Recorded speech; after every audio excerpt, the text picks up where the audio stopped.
So following on as I was doing my course here, it then gave me some confidence to and the actual understanding that actually this mum has got so many traumas herself. Was what was impacting her parenting her own children. So she had initially come to me to say that she felt her child had ADHD because he was out of control, wouldn't do what he's told in the house, would often throw things at her, refuse to do things. So that was my way in. I was like, come in, let's have a chat about it. So then doing the course, it gave me the confidence to understand that I actually knew more about the research and to help mum understand. So I was able to talk to her if she felt any of her past parenting by her own parents sort of made her think of times that she was doing the same and triggering her off at home. So that then opened up to a whole new world within our relationship, because she then disclosed to me that she had been living in a bus stop from the age of 13, 14 most nights. Mum, so her mum, maternal mum, was a drinker. Her dad used to beat her mum up. She then took to criminal activity to keep herself fed and clothed.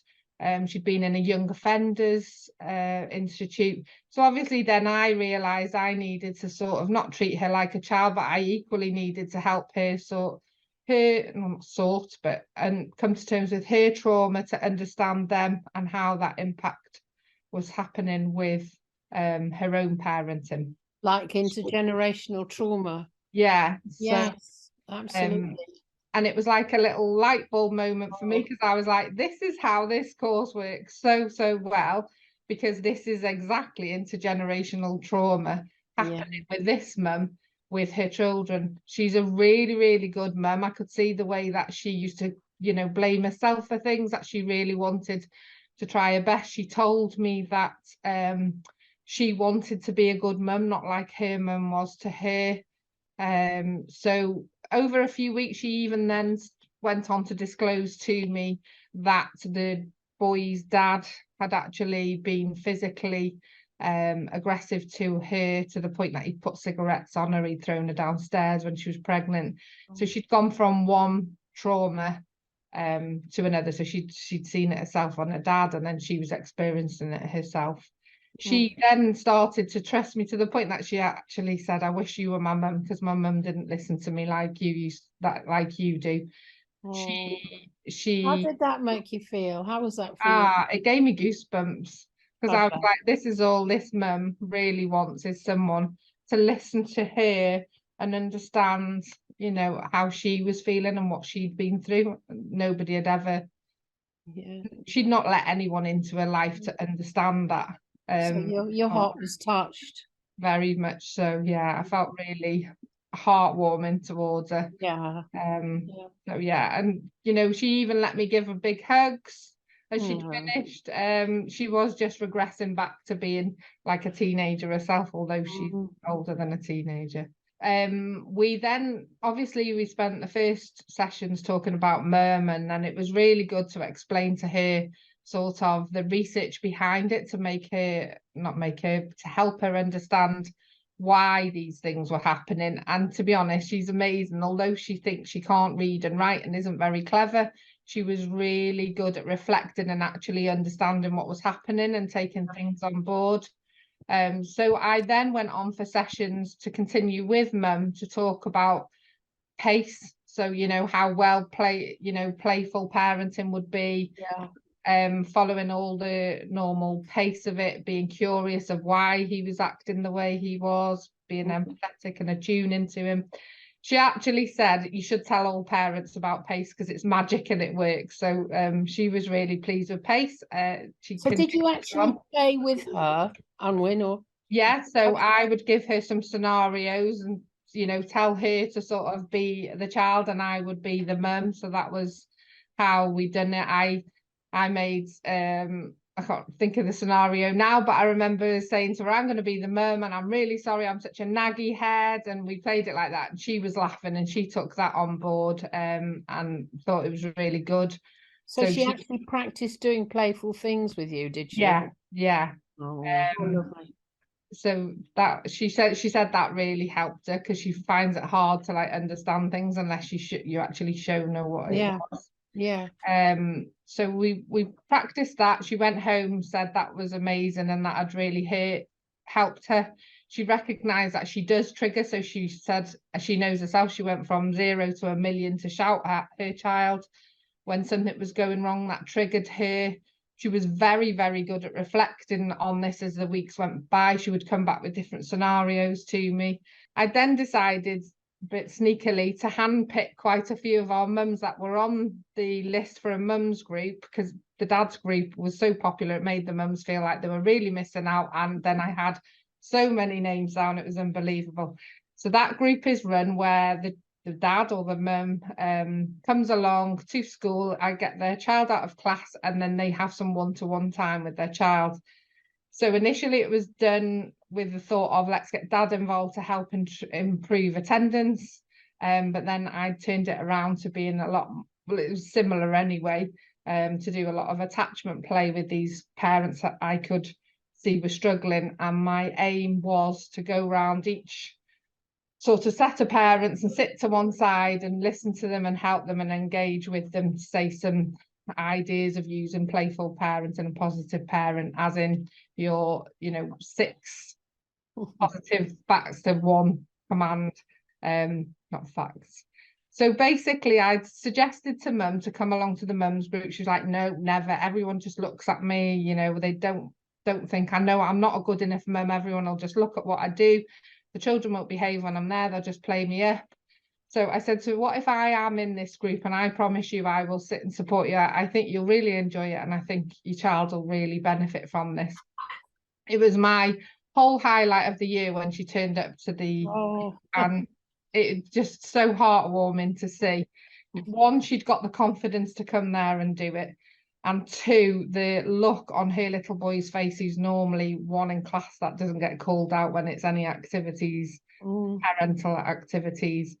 It was amazing to watch his little face. It was just, and her face, to see how excited he was. So initially it did start off very much mum led and commanded, but I was in a playful way able to support her with that and say, about how it'll work so well if you let him lead. How about him leading mum and then you doing what he wants you to do? They'd made a photo frame up and it was mum and me, but it wasn't me, it was the child's name, for confidential reasons I don't want to say. And she said that had actually made her life and that was the best thing that she would ever have and she would treasure it forever. She was really, really excited. So that went down really well. Mum continued to come to all the mums groups. I feel like she'd started to connect to some of the other mums who most probably felt very much like her as well, like they weren't good enough. She started, I do a time to talk that I set up after my TIS course. So she's been coming to that every Monday, and she knocks on the window in between to show or tell me anything that she's been doing. She now sends me photographs of different craft activities she's doing with the children, because these were other things that I gave her ideas for. She's totally transformed it, and even everyone in school has said what a massive difference she is. For a bonus as well, the little one was an ALN, so he was a pupil that struggled before, but part of her triggers were her bedtime routines at night. She felt they were all testing their boundaries, and this is where they'd start to, not listen to her and be quite violent in their ways. So we changed that around, talking to her about different strategies. So she changed that to a time where they all lie on the bed and she reads them a story. I got her some books from the Books Trust. And the bonus of the whole thing was that her little boy, in just a short time at all, most probably the time that I've done this course, has now gone up 2 sets in his literacy, so his phonics and his writing, and he's a year 1 pupil. So he's struggled for quite a few years, but just her spending that time and getting the love for reading with him. And so I asked the head teacher if she would come and you know, give a big praise to mum, because mum needs to realise that's a big part of that has come from her and her time with him.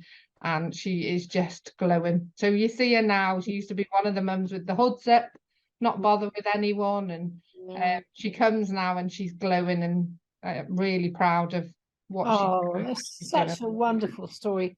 That's so lovely. What a wonderful heart you have, and so good to hear you really using the things that you were taught on the course. I'm so delighted. What do you think was the most effective bit of the course for you? What was the most helpful thing for you? I think giving me the knowledge to understand how these traumas work on parents and then are passed down to the children. Before I did this course, I felt quite confident that I could help parents with a positive parenting approach. So they would come in and I would, you know, give them some support on how to parent the children, but I never actually knew how to, or why to look behind all these reasons why they were struggling with their own children. Quite often I would just think they struggle to parent themselves. But after doing the course, I actually understood a lot more neurochemically why, how to word it and talk to them to build that relationship with them, for them then to be able to trust me. And then really it is honestly the best course I've ever done in my life, and I feel like I wish I had more hours to help so many more families, because every time I use it, parents, it's as if it's a bit of a relief for them to be able to say it and for them to understand why they're struggling as a parent themselves. It's sort of, oh, you've just told me and now I know we can fix it and this is why it's happening.